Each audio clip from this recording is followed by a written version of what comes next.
O céu de Cachoeiro, Deus fez o mundo inteiro e me fez nascer aqui. Meu nome é Luciana Silva Fernandes. Eu nasci em 3 de novembro de 1971, na cidade de Três Rios, no Rio de Janeiro. Eu sou fluminense, mas eu vim pra cá com meu pai aos 2 anos e um pouquinho de idade. Ele veio trabalhar na Teleste, que na época era uma grande estatal e tal, então ele veio pra cá. Aí morei aqui até uns 12 anos, fui pra Volta Redonda e fiquei lá uns 7 anos mais ou menos, voltei pra cá. Quando eu voltei eu não tinha convivência com ninguém, com vida da infância quase, aí eu tive que recomeçar. E desde 89 eu estou de volta em Cachoeiro. Cachoeiro não é mais minha cidade de morada há 3 anos. Eu moro em Marataízes agora. E fico indo e voltando de lá pra cá. Às vezes 1, 2, 3 dias por semana, depende da demanda do trabalho e dos compromissos aqui. Não sei se posso ser chamada de maratimba ainda, mas cachoeirense com certeza.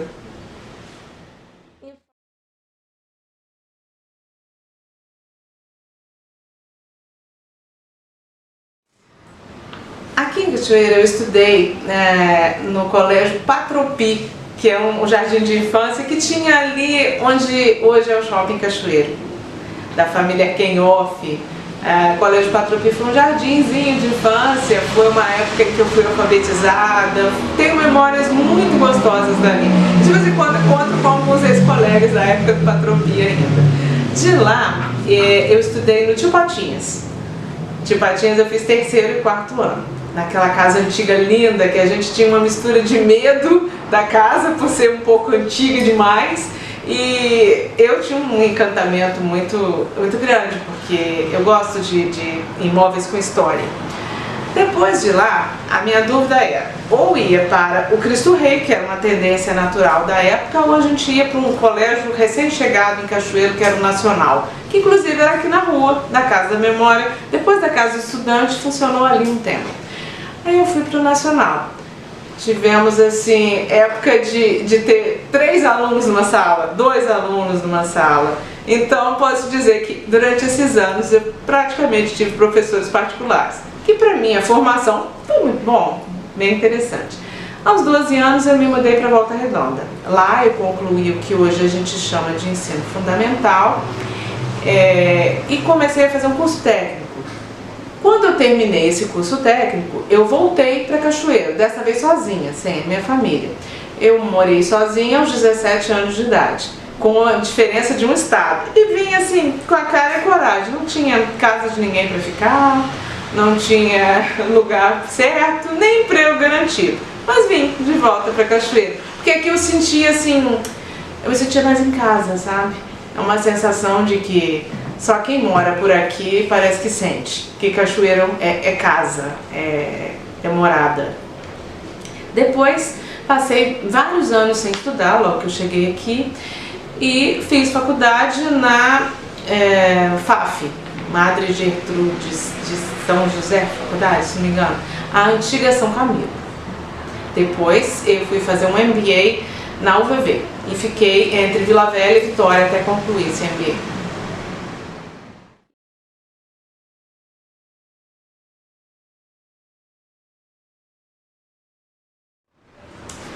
Cachoeiro, na época que eu era adolescente, tinha uma característica muito interessante. Você conseguia andar pela cidade sem medo de violência. Hoje seria uma coisa impensada, uma criança de 10, 11 anos de idade sair de Gilberto Machado a pé, vir aqui para estudar aqui na rua 25 de Março, que era lá na frente onde eu estudava, voltar para casa andando na hora do almoço, sem que ninguém incomodasse, sem que houvesse medo de violência, nem de assalto, nem de nada. Essa foi a característica dos meus últimos anos aqui. Quando eu era menor, meu pai me levava de carro na escola, me pegava na escola, ou a gente tinha um processo muito interessante, que para hoje seria extremamente sustentável, que era o rodízio de pais. A cada semana um pai enchia o carro de menino, enchia mesmo, não tinha essa preocupação, às vezes de cinto de segurança, de nada disso, né? E levava e buscava na escola. Na outra semana era outro pai, outra mãe, e por aí vai.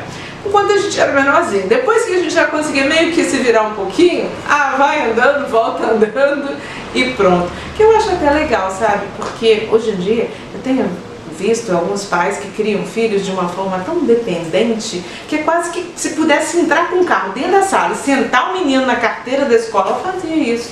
Aí eu vejo crianças e adolescentes que não sabem nem dizer onde moram, nem o que está acontecendo, de tão dependentes que são. É complicado, viu? Que tipo de adulto que vão ser? Aí, em Cachoeira, nessa época, a gente passou um tempinho sem cinema. Depois a gente tinha cinema aqui. E era muito legal, porque numa época em que a internet não dominava, né? Não tinha canais por assinatura, que eu via em que a gente ouve essa fartura de canais, que a pessoa fica com o controle e tem coragem de falar pra você, não tem nada pra assistir. É incrível isso.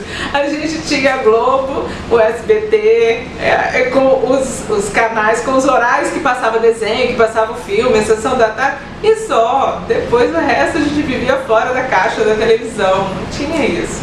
E muito menos computador, celular então, era um objeto de filme de ficção científica, né?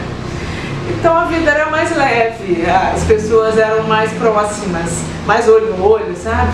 E isso eu sinto falta hoje em dia.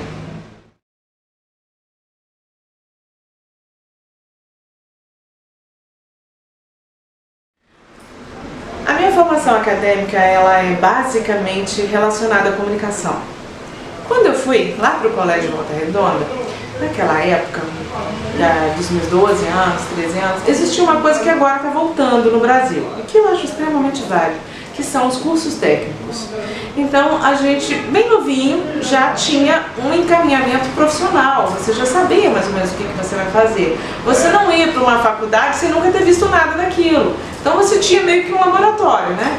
Então, aos 12 anos, eu convivia com vários adolescentes e adultos que estavam lá, fazendo outros cursos técnicos na mesma escola, né, que era o Colégio Volta Redonda, que hoje não existe mais. Então, naquela época tinham cursos técnicos de metalurgia, que era a vocação natural da cidade, né, eletrônica, química e publicidade e propaganda. Aí eu, com 12 anos de idade, achei aquele negócio muito bonito, falei, é isso que eu quero fazer. E desde então eu estou na área de comunicação, de propaganda e publicidade. Quando eu voltei para Cachoeira, já formada em publicidade, em 89, né, não tinha aqui na região um curso que se assemelhasse muito a de publicidade e propaganda.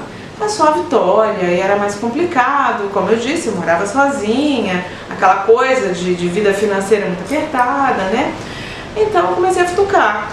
Administração tinha matemática demais, eu confesso que eu não gosto de exatas. Sei que é super necessário, sabe? Mas não tenho aquela aptidão necessária. Contabilidade muito menos, chega a me dar assim, ojeriza. E coisas muito burocráticas também, como direito. Eu sempre tive uma dificuldade um pouco grande de mentir, sabe? Quando eu tento mentir, as pessoas percebem fácil. E isso para direito não é uma boa coisa. Então, eu fui fazer letras e literatura. Eu sempre gostei muito de ler e de escrever. Eu fui formada uma leitora quando eu nem sequer sabia falar, quando eu engatinhava, eu já tinha contato com livros. Sempre fui apaixonada por eles. E gosto ainda hoje dos livros de papel. Não tenho o mesmo prazer de ler um livro digital. Sei que trabalho com isso, mas não é a mesma coisa. Gosto de pegar, do cheiro, da liberdade de ler um livro em locais em que você não usaria um equipamento eletrônico, como um celular, um tablet, um peixe. Então, eu fui fazer letras e literatura, já sabendo que não iria seguir a carreira de professora.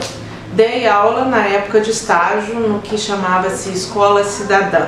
Era uma escola para adolescentes já hiperproblemáticos ao pé do Zumbi. Então vocês imaginam que delícia, uma professora de português dá aula para os adolescentes assim, uma matéria que ninguém, em geral, ninguém gosta, né?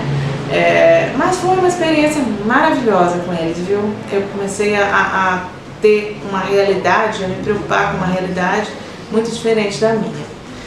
Depois que acabou a faculdade, eu já tinha minha agência de propaganda, eu já trabalhava nela, que eu abri aos 21 anos de idade, então foi só uma consequência.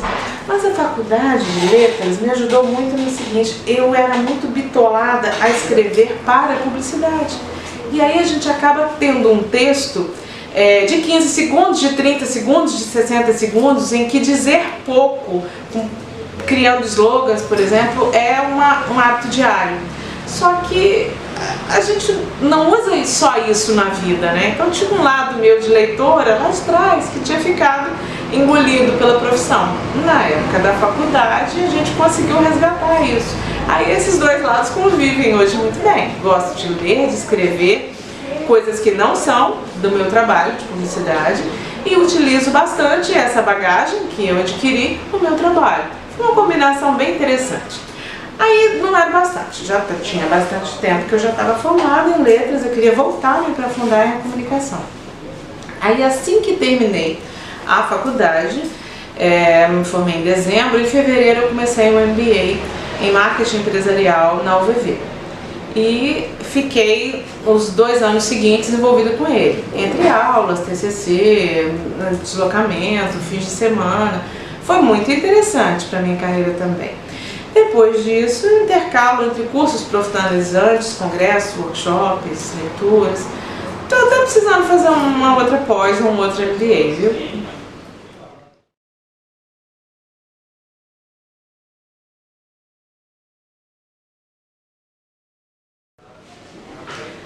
Não tem como a gente falar de história literária de Cachoeiro sem falar dos irmãos, né, Newton Braga e Rubem Braga. Eles foram desbravadores e reconhecidos, né, bem fora das terras cachoeirenses em si. Isso é muito legal, porque eles foram muito corajosos para a época. Gosto de pessoas corajosas, principalmente de mulheres corajosas à frente do seu tempo. Então, a minha paixão literária com autores cachoeirenses se passa por eles, né? Mas vai muito mais além. Eu sempre tive no Evandro Moreira um modelo de escritor com paixão, com aquela coisa... pode falar essa palavra aqui para ficar em vídeo? Acho que pode. Tesão, sim, por escrever, sabe? Então, Evandro sempre mostrou isso pra gente. E sempre teve uma produção literária muito grande, muito variada. Isso é muito bom. Porque alguns escritores, embora quase ninguém confesse isso, eles têm produção literária, mas ler os textos deles é meio chato. Você vê palavras, mas parece que elas foram jogadas ali, só escritas corretamente, seguindo uma métrica, mas o conteúdo em si, às vezes, é meio chato. Então, tem algumas que, por motivos óbvios, eu não vou citar, mas infelizmente eu cito isso. Mas não só cachoeirenses, isso mundialmente falando, né? Do meu amigo Rony Moraes, eu gosto muito dos escritos que ele deixou, dos artigos, dos livros, do outro estilo, porque é carregado um pouco de toda a bagagem jornalística também. E essa questão do universo do interior do ser humano, da psicanálise. Isso é muito interessante. Gosto dos textos da minha presidente, Marilene Debs. Esta sim é uma mulher à frente do seu tempo. E que tem escritos apaixonantes, envolventes e muito corajosos. Dessa turma mais nova de mulheres que escrevem, tem uns nomes muito interessantes. Paulinha Garruti, a Célia Ferreira. E fica até difícil de a gente ficar citando o nome e esquecer de alguns, até porque esquecer é uma coisa que faz parte da minha vida. Eu tenho TDAH então deixa eu explicar para quem não sabe o que é isso. É um transtorno de déficit de atenção e hiperatividade. Sou hiperativa para muitas coisas, mas algumas coisas básicas, do tipo assim... Onde é que eu parei meu carro mesmo hoje? Fui para direita, fui para esquerda, em qual lugar, qual vaga? Às vezes eu esqueço. Talvez porque o cérebro trabalha tão rápido para certas coisas que acho que ele julga algumas informações não tão importantes, né? Então esquecer é algo comum para mim. Mas o lembrar, quando é colado com emoção, quando é aquela lembrança que vai além só do dia a dia, essa fica, mesmo para quem tem TDAH como eu. Vou confessar uma coisa para vocês. Na faculdade de letras, naquela época, eu tive muito acesso à literatura nacional, portuguesa, infantil, mas não tanto com a cachoeirense. O que, aliás, eu vejo que é uma questão característica de diversas faculdades, de diversas áreas. Há uma valorização do que é de fora em detrimento ao que é da região. Por exemplo, quando existia um curso de publicidade e propaganda aqui na São Camilo, a faculdade que hoje não existe mais, o que eles ensinavam para os alunos eram realidades de Rio e São Paulo. Nunca do Espírito Santo, nem sonhando de Cachoeiro. Então, quando a pessoa se forma e sai de dentro da faculdade, ela fica perdida, porque ela tenta resgatar aquilo ali e criar uma média entre o que aprendeu e o que de fato existe. Então, mesmo na faculdade de letras, naquela época existia isso. Por questões talvez curriculares, talvez exigências do MEC, ou sei lá o que for, mas de qualquer maneira a gente precisava reformular isso nos nossos cursos de âmbito geral, tanto médio, fundamental, quanto as faculdades. Isso é muito interessante a gente falar, porque a gente muda todo dia, né? E é bom que seja assim, porque a gente apanha pra caramba na vida. E se a gente não aprender alguma coisa, a gente continua cometendo os mesmos erros. Então, que sejam pelo menos erros diferentes, né? Quando eu publiquei meu primeiro livro, ele foi uma coletânea de trabalhos feitos durante a faculdade. Nós tínhamos, nos 2 últimos anos de faculdade, nós tínhamos um grupo de trabalho que se reunia sempre, né, para fazer as demandas da faculdade, todos profissionais, todos já no mercado de trabalho, com pouquíssimo tempo, mas que tinham uma visão de mundo um pouquinho diferente, né? Então, fizemos uma coletânea de poesias, poemas, e um dos nossos autores escreveu contos. Este grupo era conhecido como Pentágono, e foi o nome do livro, Pentágono. Então, a capa foi linda. Aí, eu, como trabalhava com propaganda, tentei de tudo para viabilizar esse livro. Então, nós fizemos a diagramação toda dele lá na agência, editamos, consegui foto com um amigo meu que é fotógrafo, que fez as nossas fotos de capa e de contracapa, que é o Zé Carlos, da Forma Cor. Consegui um patrocínio total da impressão deste livro com o Senai, lá de Vitória, estadual. Nos comprometemos a dar alguns exemplares, né? E o Senai bancou a publicação do livro. Depois disso, já fiz vários livros para várias pessoas. Os da Marilene, por exemplo, eu tenho orgulho de ter feito a maioria absoluta deles. Como editora, como artista, como capa, mas meu mesmo sabe que eu estou devendo um livro há alguns anos depois disso. Eu escrevo muito para o jornal. Escrevo para o Aqui Notícias desde 2010. Fazia colunas semanais, depois elas passaram, nesses 2 últimos anos, a ser mais periódicas. Aí, o que a gente pode ver? Dos meus textos daquela época, eu praticamente não escrevo mais poemas, nem poesias hoje. Eu escrevo o que seria crônicas, principalmente de fatos do meu profissional, da vida pessoal e um trabalho mais, como é que eu vou dizer, mais feminino, uma literatura mais feminina, mais voltada para a mulher. Tem muita coisa de comunicação também, no lado profissional. Então, os meus textos, de quando eu comecei a escrever, em 2010 para cá, eu já sinto muita diferença neles.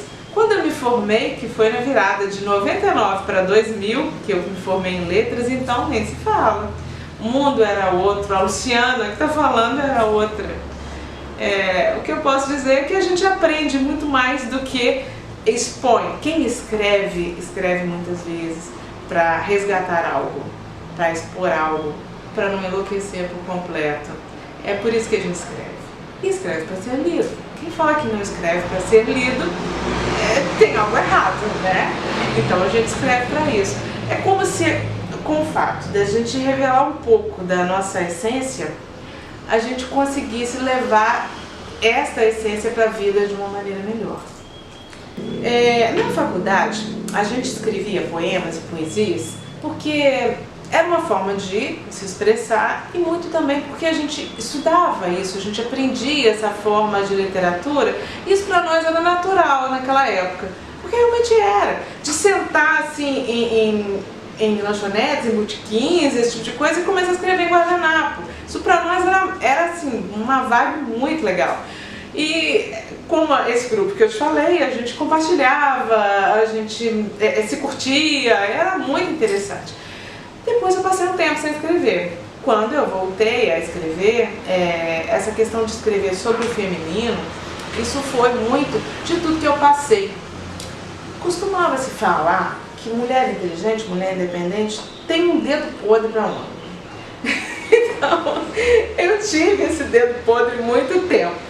Graças a Deus tive, não tenho mais. Mas assim, eu tinha uma facilidade muito grande de escolher homens problemáticos e errados para a minha vida. Terminei um casamento no meio da faculdade. Eu casei com 19 anos, né? Eu saí de casa com 17. Aí com 19 eu achava que já tinha visto muita coisa da vida, que podia casar. Ele era bem mais velho do que eu. E, por incrível que pareça, tinha muito menos experiência de vida do que eu também.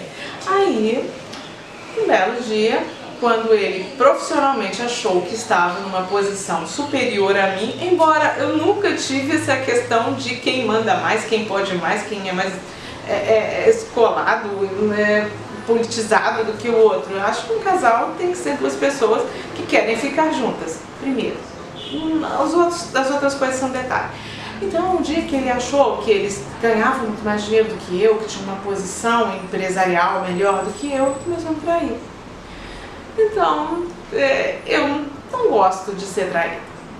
Algumas mulheres aceitam bem, porque algumas gostam de dinheiro e outras têm uma autoestima e uma paixão diferente. Eu sou do segundo grupo. Aí, terminei o casamento na metade da faculdade, porque aliás foi uma bênção, porque eu pude realmente estudar, pude me mostrar. Porque na faculdade de letras eu percebi que eu era uma ótima filha, uma profissional super dedicada, né? Era uma esposa, né? Fiel, boa, mas como ser humano, como mulher, cadê? Eu não tinha vez, eu ficava para trás. E a gente não pode ficar para trás, né? Mas isso era só o começo do aprendizado, né? Então, me separei dele, fiquei um tempo separada. Aí, aos 30 anos, eu achei, bom, acho que eu podia fazer uma família agora, né? Aí fui procurar uma pessoa que era amiga e que tinha afinidades comigo. Tinha a mesma formação, mesma idade até, como é que eu vou, vivência religiosa, nível intelectual e tal. Como eu disse, isso realmente não importa nada. Então, eu achei que eu podia casar, que ele também estava querendo fazer uma faculdade e tal.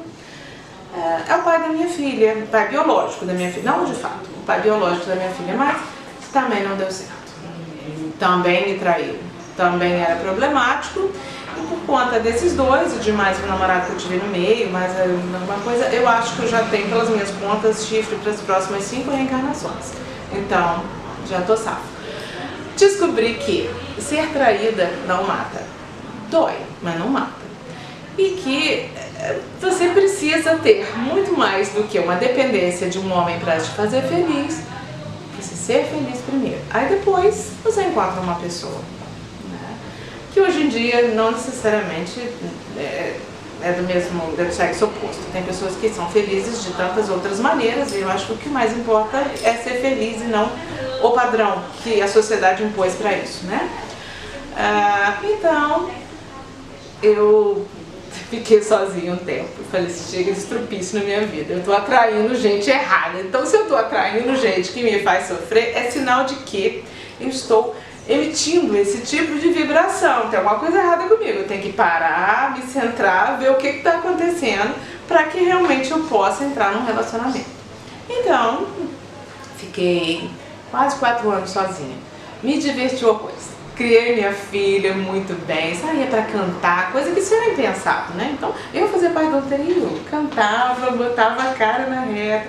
Então, eu descobri que eu tinha um resgate da minha autoestima. Eu poderia ser muito mais do que uma esposa que dependia de um marido, né? E olha que eu me achava uma pessoa inteligente, né? Com formação, com uma vida profissional independente, que saiu de casa aos 17 anos, que me sustentava. Mas isso não é o bastante, a gente precisa se conhecer. A gente precisa sair fora dos padrões e da sociedade e achar que a gente tem que se encaixar em algum molde. Eu achava isso. Eu me sentia feia, gorda, infeliz, desinteressante, fora dos padrões. E que as pessoas não iam gostar de mim, porque eu não tinha sobrenome tradicional, eu não tinha vindo daqui, e eu não tinha qualquer coisa, não importa o que, mas a gente só acha que não tem. Então, quando a gente descobre que tem coisa da caramba e que toda mulher é linda ao seu jeito, que toda pessoa é interessante demais pra gente conhecer, que às vezes a pessoa que está na rua, que dá um abraço na gente, uma pessoa que está andando na rua, super simples, nos tem a oferecer muito mais do que um homem muito bonito. Então, quando a gente aprende, você tem aquela necessidade de falar sobre isso, de escrever, sabe? Então foi isso que eu senti, uma vontade de dividir isso. Entre um casamento e outro, eu tive um namorado que foi violento comigo, que ele me bateu. Por conta disso, eu resolvi contar essa história e conto quantas vezes for preciso para que a gente saiba que violência contra a mulher, ela não tem rosto, ela não tem padrão social, nem econômico, nem classe, nem formação. Então isso pode acontecer com qualquer um, desde que a gente permita que esses homens façam parte da nossa vida. Às vezes não é fácil perceber, não. Mas muitas vezes a gente tem que perceber e tomar coragem, os padrões se repetem. Então a gente precisa conversar com outras mulheres para que a gente seja unida nesse sentido e que lute umas pelas outras, né? Então eu tive esse percalço no caminho, assim, que também me fez crescer. Aquela velha história que não te mata, te fortalece? Então, por isso que eu passei a escrever dessa maneira, sabe? Então, para resumir essa história de relacionamentos que tem a ver com a vida em si, né? Não adianta você falar assim, eu não estou bem hoje pessoalmente, aí eu vou para o trabalho, eu vou deixar na porta e vou ficar linda, radiante, sorridente no trabalho, vou trabalhar bem pra caramba e vou separar as coisas. Porque na verdade a gente não separa, a gente cria uma máscara para viver, mas não separa. Então a gente tem essa necessidade de estar realmente bem. Aí quando a gente está bem, a pele fica bonita, o cabelo fica diferente, o olho tem um brilho, o sorriso é diferente, né?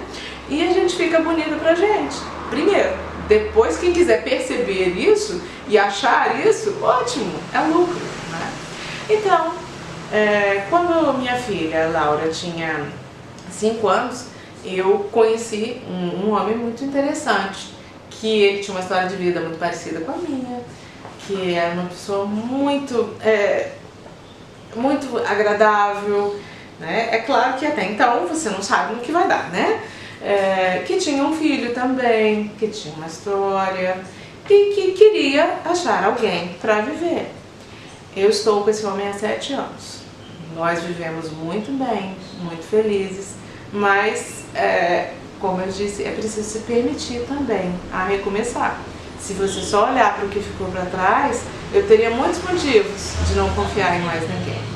Teria muitos motivos de ser uma pessoa neurótica. Mas eu optei por não ser para dar uma segunda chance para mim. No meu caso nem foi segunda, foi, sei lá, terceira, quarta, não sei mais.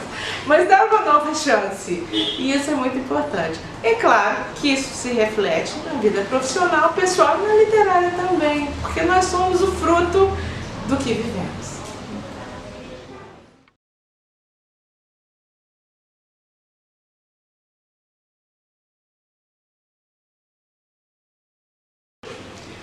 Bom, vamos contar um pouco da história. Quando eu fui fazer letras, literatura, uma das pessoas que eu conheci, assim, que foi uma pessoa maravilhosa para minha vida, foi o Rony Moraes. O Rony é difícil ser unanimidade, né? Hoje em dia nem Jesus Cristo conseguiu isso, mas o Rony é uma daquelas poucas pessoas que muita gente gostava, muita gente gostava.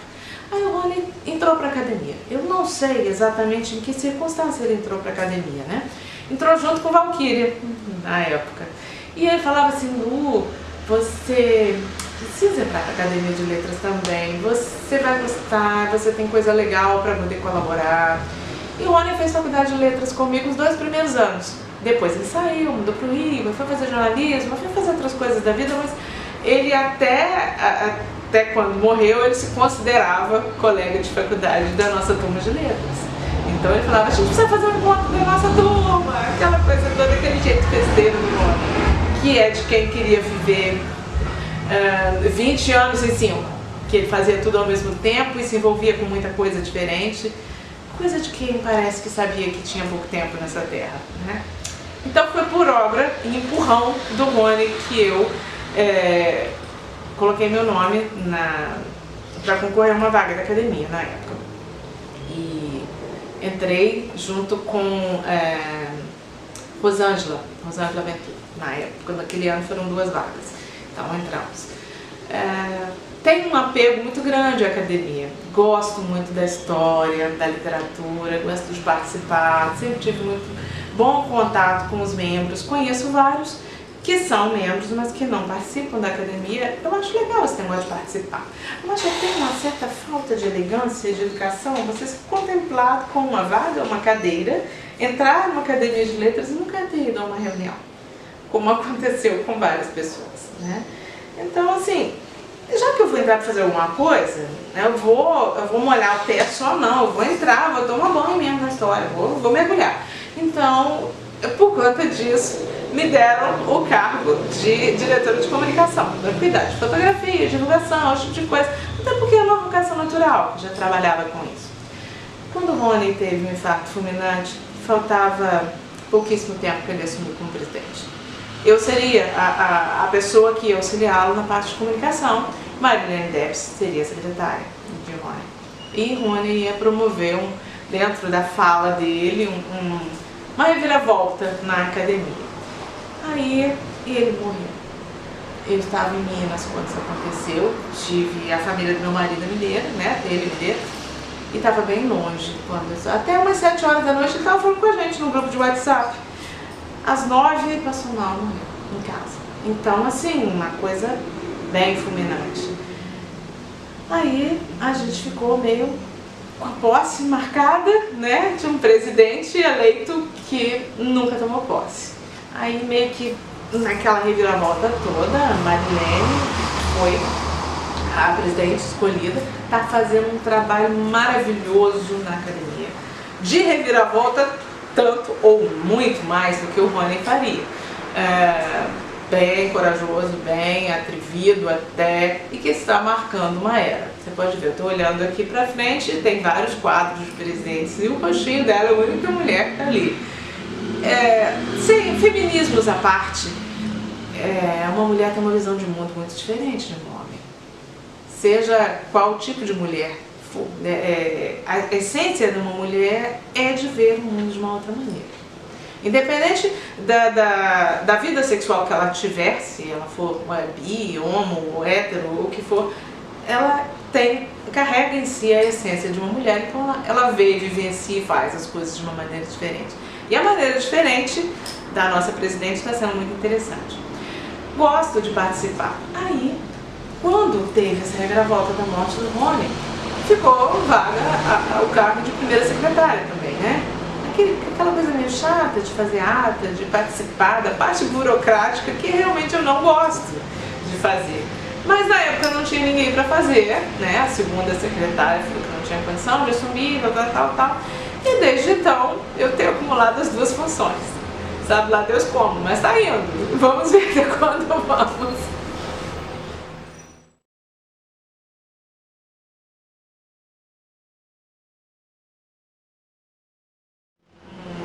Tá. da gente, eu diria que a minha mudança de Três Rios para cá, ela não foi consciente. Como eu tinha 2 aninhos de idade, né, não vivenciei isso com memória. Embora, assim, na vida prática foi muito revolucionário pra gente. Mas a minha mudança aos 12 de Cachoeira para Volta Redonda mudou muito a vida da gente. Em vários aspectos, mas foi assim uma mudança, até porque naquela época, na década de 80, a gente não tinha acesso à comunicação como a gente tem. Então, ninguém tinha celular, ninguém tinha e-mail, internet, facilidade de ligar para o outro. Então, assim, meio que cortei um pouco a vida que eu tinha em Cachoeira para começar a Volta Redonda. Quando eu saí de lá para cá, a mesma coisa. Então, assim, foram 2 mudanças bem drásticas nesse sentido pela época. Hoje, uma pessoa mudando de cidade, ela tem condição de vivenciar melhor as coisas, se ela assim quiser. Por exemplo, o Bruno Paraíso é um membro da academia, da turma dos fundadores, da turma das antigas, que mora no Rio de Janeiro, e ele é muito mais atuante do que muita gente que ocupa a cadeira hoje, daqui da cidade. Então, o Bruno, a gente se fala por e-mail, por telefone, pelo WhatsApp, ele está sempre em contato com Marilene, com o Davi, e ele faz questão de participar. E tem alguns membros que, por motivos de saúde, também não participam, mas que fazem questão de se fazer presente de alguma maneira. Então, isso foi muito marcante para mim. Quando os meus casamentos e os finais dos meus casamentos também foram bem marcantes para mim. Eles marcaram aquela questão de sonhos que não deram certo, que você tem que mexer nos sonhos de novo e criar outros novos. Então foi muito marcante. O nascimento da minha filha foi um divisor de águas. Primeiro porque houve uma época que eu achava que eu não seria mãe, que eu não teria aptidão para isso, que eu era meio desagitada, meio desastrada, alguma coisa assim. E talvez não fosse uma boa mãe. Quando eu quis ser mãe aos 34 anos, fisicamente eu não podia. Eu estava temporariamente estéril por uma questão de taxas hormonais, de tudo. Mas eu sempre fui uma pessoa de muita fé, independente de religião, eu sempre tive muita fé. Aí eu disse que quando Deus achasse que estivesse na hora de me mandar um filho, ele me mandaria. E ele me mandou. Muito rápido até do que eu falei, ele me mandou. Então o nascimento da Laura foi uma coisa muito marcante. E ela nasceu no dia 4 de novembro e eu faço aniversário no dia 3 de novembro. Então, embora eu não programasse, muito menos a gravidez, que dirá o parto, né? Então, ela nasceu nessas circunstâncias. Então, um gêniozinho forte como o meu. Então, também foi muito marcante.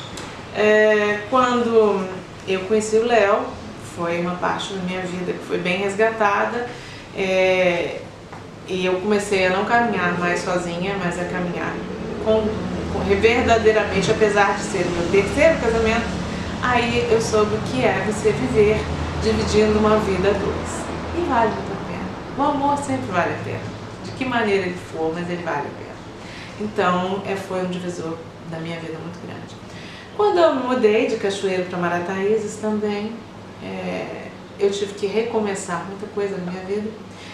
E é engraçado, quando as coisas acontecem na hora que ela tem que acontecer, eu não sinto saudade do lugar que eu tinha agência. Não sinto saudade da vida que eu deixei aqui para trás e da nova que eu construí lá. Não. Eu gosto de recordar, mas não lamento e nem sinto saudade. Aconteceu exatamente na hora que tinha que acontecer. E os meus milagres de vida. Eu sou um cadinho tipo gato que tem várias vidas. Então, todas as vezes em que eu estive muito perto da morte, a volta é muito marcante. De 8 para 9 anos, eu tive um princípio de enforcamento e eu fiquei em coma. Meus pais já me acharam desmaiada e eu fiquei em coma no hospital. Eles não sabiam se eu ia voltar desse coma, os médicos também não sabiam, e muito menos como eu voltaria, com que tipo de sequela, né? Então, no geral, fora uma leve loucura, no geral, o resultado está bem aproveitável, né? Então, dá pra levar bem. Até hoje não sei exatamente o que aconteceu, nem como, mas, né? Aos 3 para 4 anos, meu pai capotou de carro. E eu era bem pequenininha, né? E como eu disse, naquela época a criança simplesmente era jogada em carro, né? Então não tinha cinto, não tinha proteção, que tirar uma cadeirinha, não tinha isso. Então nós demos várias cambalhotas ali e eu fiquei debaixo do banco, que o banco caiu por cima de mim. Então nesse processo deu até uma cápsula protetora, né? Então o machucado foi uma coisa leve, leves escoriações. Também foi um milagre, né? Uma sobrevivência. Numa dessas idas e vindas para Vitória, no MBA, dirigindo, me lembro de ter acordado de frente para uma carreta no volante. Acho que essa conta também, porque o cara deu uma buzina tão grande e eu lembro que eu consegui desviar o carro, então não morri de frente para uma carreta.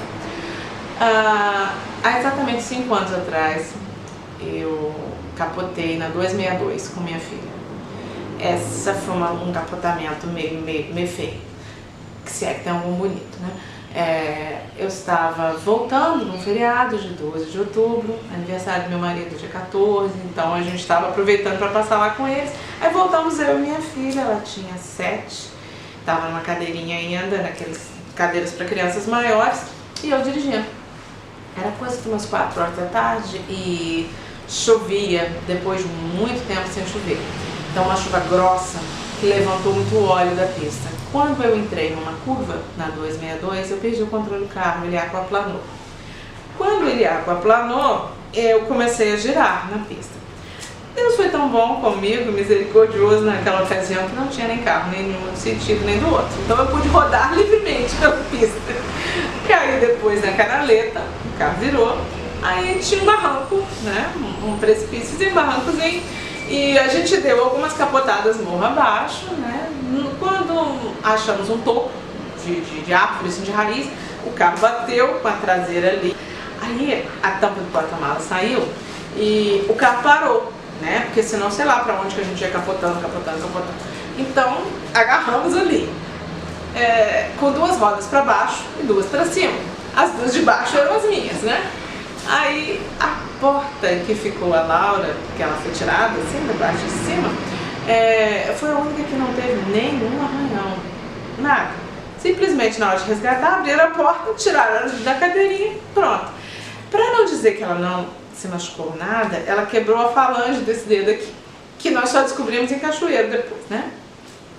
Eu não quebrei nenhum osso do corpo, não desmaiei. Mas eu bati feito um bife sendo batido no carro, de tanto que eu sacolejei ali. Tive muitos hematomas, que duraram um bom tempo, muitas dores. A cabeça eu bati em vários lugares, mais doido que já é, né? Bati em vários lugares, mas nada assim tão sério, numa tomografia. Não fiquei em coma, não desmaiei hora nenhuma. O reflexo foi, a hora que o carro bateu, eu desliguei a chave. Por providência divina também, né? Porque eu não me lembro de fazer isso conscientemente. Não fiquei presa nas ferragens. Esse acidente foi realmente um recomeço, né? É difícil não lembrar dele toda a época do ano que passa, né? Dia ainda da padroeira do Brasil, dia de Nossa Senhora, não foi milagre. Então, é um divisor de águas na minha vida.